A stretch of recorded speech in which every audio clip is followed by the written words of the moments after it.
afternoon. We started a new job today. Autumn's here. A bit of rubbish time to be like doing gardens up.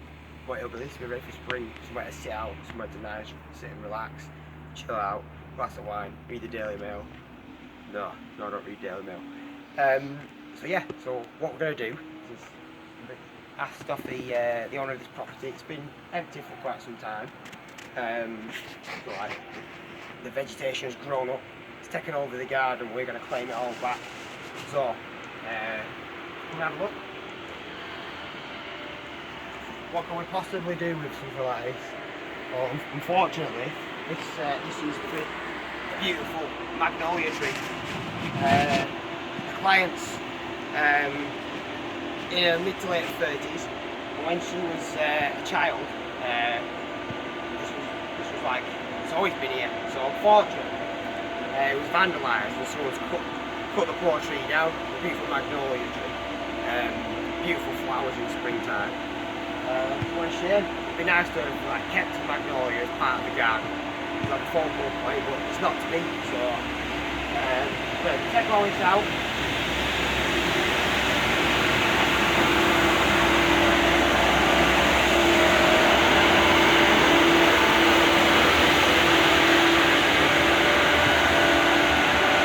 We're going to take all the vegetation out, and if there's anything nice there, we're going to stick on a bit, put it to one side, put it back in the garden. So we're going to dig all this bed out, nice white canvas. These beautiful York flags are going to be lifted and relayed, so there's no trip hazards. Get all about greenery. I'm going to make a smaller flower bed and a bigger, more level flagged area. It's going to be all zhuzhed up. It's going to look nice and pretty, like I say, ready for spring when you can sit out, get the old pina coladas and the old boombox out. So, right, we better start digging, start chopping and cutting, and make a start on it. So, we'll come back when we've done some more. We made a bit of a mess. We'll come back and see how we get. So, we're at the start of day 3 back on Chapel Street. Big old transformation already. On the first day, we just cleared everything off. Dug all the topsoil down to clay, so then when you get down to clay, it's not going to go anywhere, it's not going to move, no substance, no wiggling. So once we dug it all out, put a layer of terram down. That's like a weed membrane that stops any muck coming up through the sub base. Stops any weeds growing or anything damaging that sub base. So on top of the sub base, there's a little bit of hardcore went in from the job just to bring the levels up, and then we'll blind it off with this MOT, and then that gets whacked in place and compacted. So every time we put a layer of something in, compact it some more, and it can't move then. What else have we done? Oh yeah, so on so this step was leaning back to the house. There's a big old joint there. So what we've done is we've not removed it, but we've done remedial works to make sure that any water that lands on the steps is getting shedded away from the house instead of finding its way down into the cellar. The main thing to keep in mind with groundworks is just to try and keep that water away from the house. No one wants to be living in the swamp. So, and then what we've done, these old York flags, we've lifted them, and then it's very surprising actually, about 2 inches below here there's just clay. So that's like, that's obviously the original clay in it, and going back to like 120, 130 years since there's been fields around here. Yeah, so what they do is like dig down to the clay, and they put a layer of sharp sand on, just to bed these York flags on, because they're so meaty and thick, like 2 or 3 inches thick these. So you don't have to put them on a mortar bed. You just put them on, what have we done? Put it on a layer of 20 mil to dust, and then nearly to a level. And what we do is just tamp it down so they're nice and flat, no trip hazards. So once that was done, I thought it best to try and make two separate areas here. As you can see, we've made the flag retaining wall, and that's retained the patio area and the flower bed. that's all compacted in. So the flower bed just reflects the angle of the dividing walls. So when you set out like nice shrubs, plants and flowers, just create a nice little area. So all the tree stumps are quite tricky to dig out, but they had to come out. So Callum worked up a sweat. So right, I think we better get some flags down now. So we'll come back and have a look at what it was like afterwards. Back on Chapel Street, we've finished the works now. What a transformation this has been. It's been a bit of a soggy couple of days, but rain doesn't stop us, because we're British. So yeah, so we've got the flags down.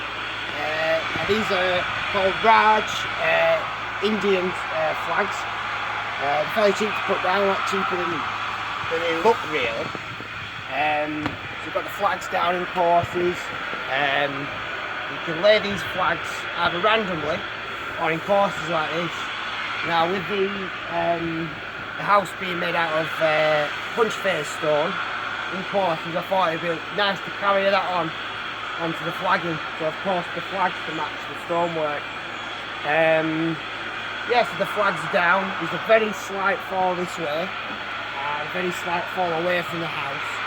So the way it does rain, all the water's going to shed away from the house onto the pavement and go. So when the flags are down, we'll let it go off for a day.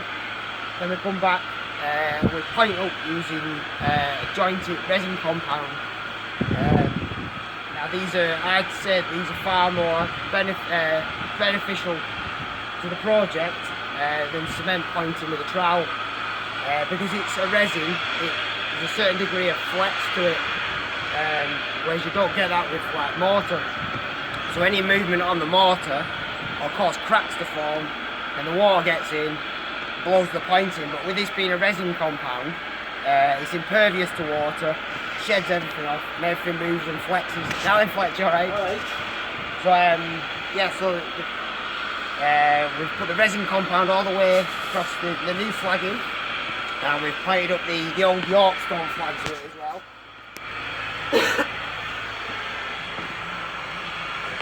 Beautiful. And we did it in the step as well, so no water can get down behind this step now. So as we finished, there's like a little catch pit here that goes down into the cellar. And what that'll have been used for is to pouring coal down into the cellar in the old days.